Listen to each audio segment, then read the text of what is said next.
Hello student, जैसे कि technical problem के कारण हमारा जो टॉपिक था बक्सर युद्ध के कारण जो अभी स्टार्ट ही हुआ था वो बीच में रह गया था। तो आइए अब हम उस पर विस्तार से चर्चा करते हैं। तो बक्सर युद्ध का जो पहला कारण था वो थी मीर कासिम की स्वतंत्र प्रवृत्ति।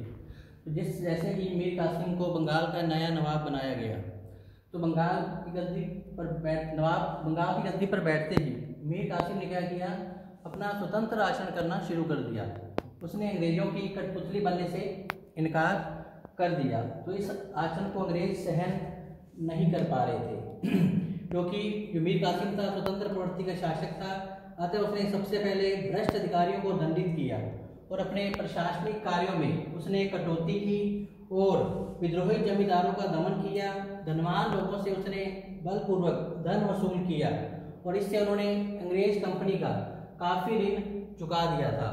इससे अंग्रेज काफ़ी चिंतित हुए क्योंकि वो मीर कासिम के स्वतंत्र आचरण को सहन करने में असमर्थ थे। अतः समय आने पर मीर कासिम और अंग्रेजों के बीच जो तनाव की स्थिति उत्पन्न होने लगी थी कि अब किस प्रकार मीर कासिम की बढ़ती हुई शक्ति पर अंकुश लगाया जाए और उसके स्वतंत्र आचरण को रोका जाए। दूसरा जो कारण है वो है मीर कासिम द्वारा सैन्य शक्ति में वृद्धि करना। तो नवाब बनते ही मीर कासिम ने क्या किया, मुर्शिदाबाद के स्थान पर अपनी नई राजधानी मुंगेर को बनाया। इसके अलावा मीर कासिम ने 40,000 सैनिकों की एक विशाल सैनिक शक्ति का निर्माण किया। तो जिससे अंग्रेजों को चिंता होने लगी कि इस प्रकार अगर मीर कासिम अपना स्वतंत्र आचरण करता रहा तो हमारा बंगाल में टिके रहना मुश्किल हो जाएगा।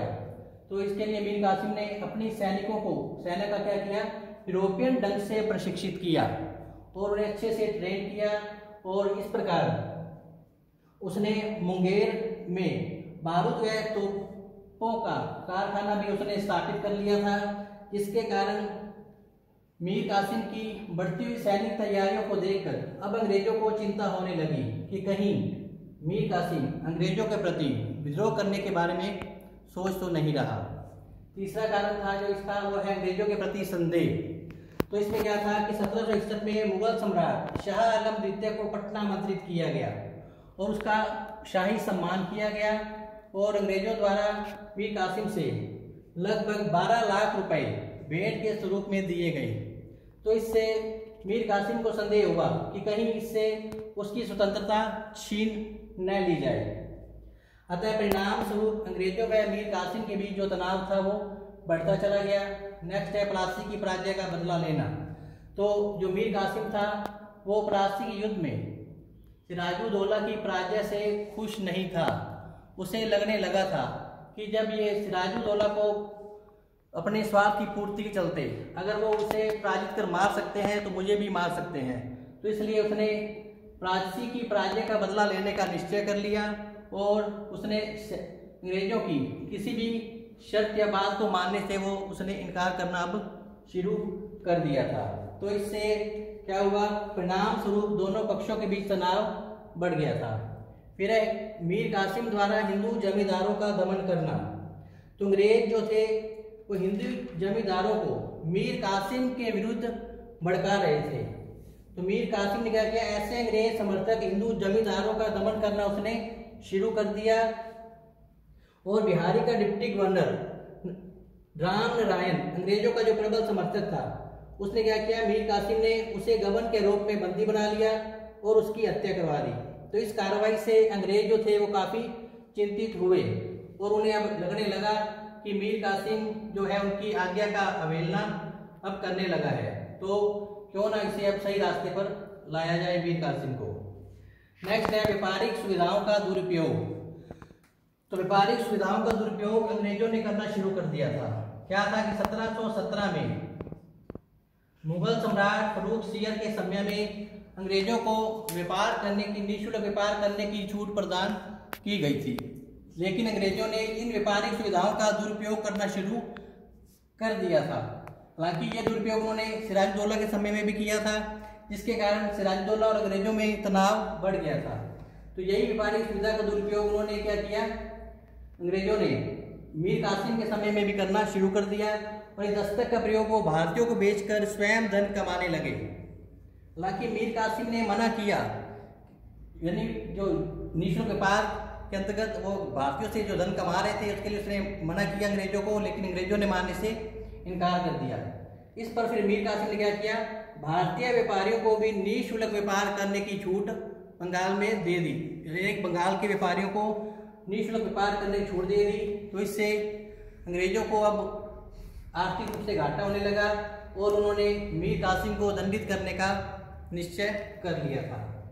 तो इस प्रकार इन सब कारणों के परिणाम स्वरूप मीर कासिम व अंग्रेजों के बीच जो है संघर्ष की स्थिति उत्पन्न हो गई थी।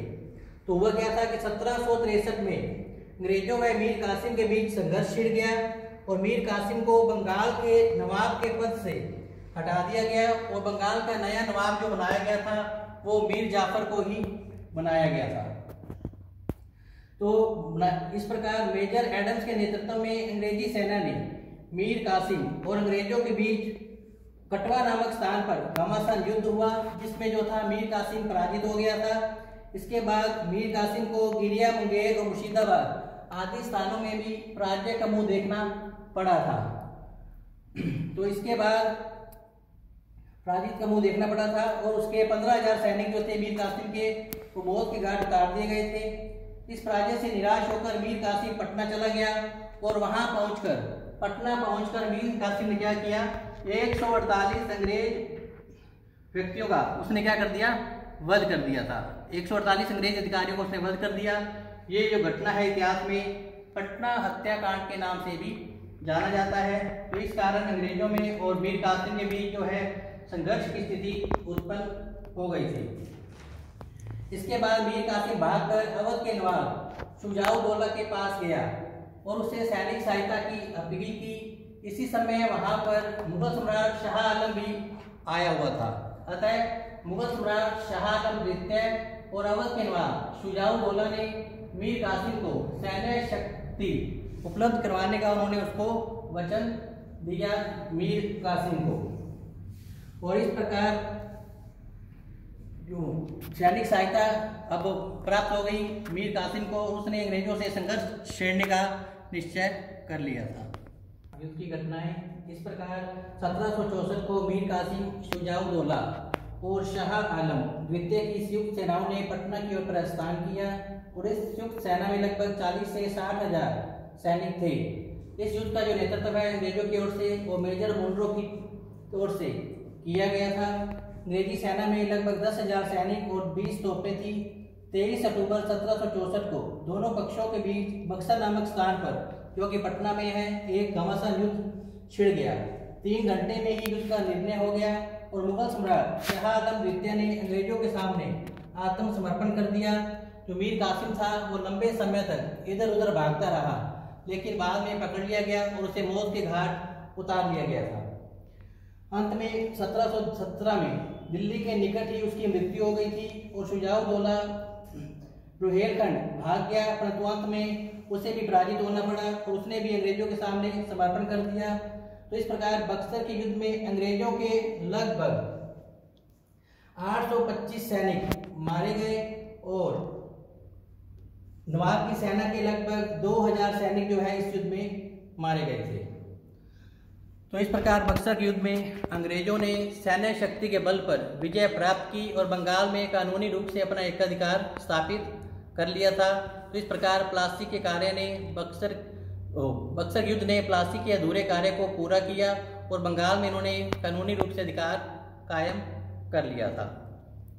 तो इस प्रकार आज का जो हमारा टॉपिक है बक्सर युद्ध वो यही समाप्त होता है। कल हम एक नए टॉपिक के साथ फिर उपस्थित होंगे। स्वस्थ रहें, घर पर रहें, पढ़ते रहें। धन्यवाद।